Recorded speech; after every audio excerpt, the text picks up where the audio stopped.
姜昆怎么也没想到，自己不经意间的一句话，侯耀文一晚没睡。研究这个节目，我说第二天早上起来以后，早上呢6点钟的时候你要叫我，我还有个很重要的事情，我要从你们家走。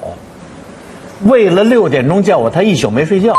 谁能想到侯耀文为了一个承诺，整整一宿没睡觉。有一次，姜昆去侯耀文家住，为了避免第二天起晚，就随口对侯耀文说了一句早上叫醒自己。原本姜昆并没有将这件事放在心上，因为他自己也定了一个闹钟，肯定不会起晚。结果第二天，侯耀文喝着茶将他叫醒后，才知道侯耀文一整晚没有睡。这一举动让姜昆十分感动。而除了姜昆以外，刘威谈起侯耀文更是忍不住哽咽。师傅原来关系也特别的好，对，这是非常好的一个哥哥。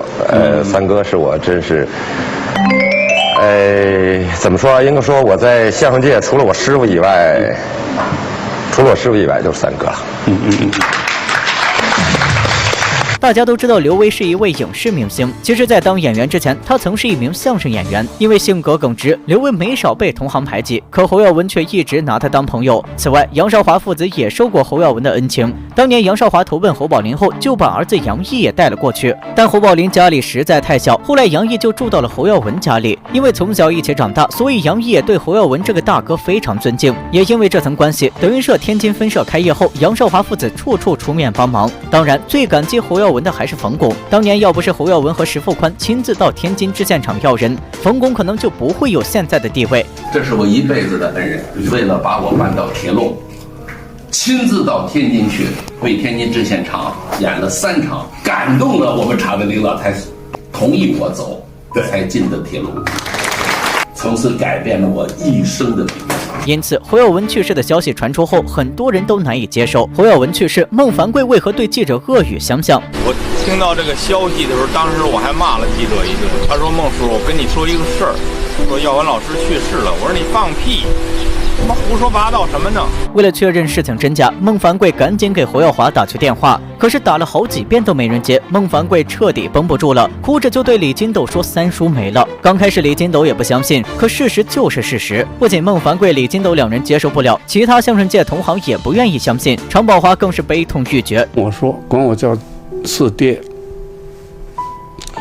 说我待2天我开会啊，就在您家不远，我想就住您这儿吧。我说好啊，我就把书房啊就给他腾出来了，他突然就走了。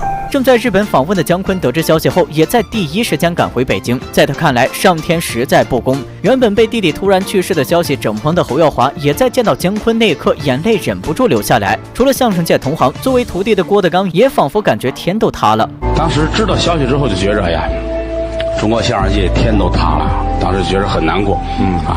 2007年，郭德纲正在安徽参加一档节目录制，下午6点45分，突然接到师傅去世的电话，这让郭德纲始终无法相信。要知道，还有几天就是侯耀文的60大寿，郭德纲也命人早早安排妥当，只等那天给师傅一个惊喜。谁知最后听到的却是这样一个消息。也是那一刻，郭德纲深刻感受到了什么是哀莫大于心死。至于孟凡贵为何对记者那么失态，还源于侯耀文对他的帮助。当年孟凡贵好不容易进入国家队，结果却没有实成。为了在相声界待下去，他只能想找一个师傅。于是，在副团长的引荐下，他找上了侯宝林。可当时侯宝林年事已高，婉拒了他拜师的请求。就在孟凡贵不知接下来该怎么办时，侯耀文突然对他说了句：“我师哥高英培打算收徒弟，你去试试吧。”就这样，孟凡贵顺利拜师。为了感激侯耀文的这个恩，孟凡贵逢年过节都要去看侯耀文。侯耀文为郭德纲留了多少人脉？10周年的时候啊，我来主持的，转眼20年。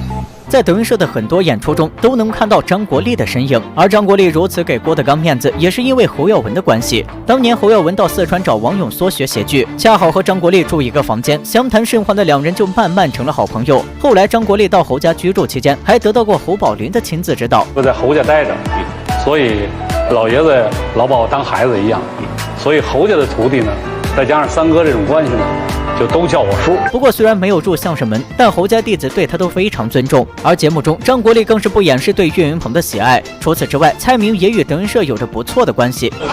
挺好的，那就赶紧抱一下。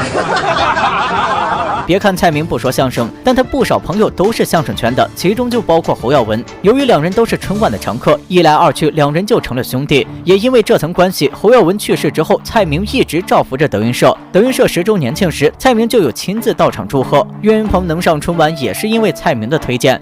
岳是一个有情有义的孩子，我看过很多人可能会不在乎当初帮助过他的人，但是岳永远会惦记我。也因为如此，岳云鹏每次上春晚前都会找到蔡明老师求安慰。除此之外，石富宽、施圣杰、常宝华等人支持郭德纲，也是因为侯耀文的关系。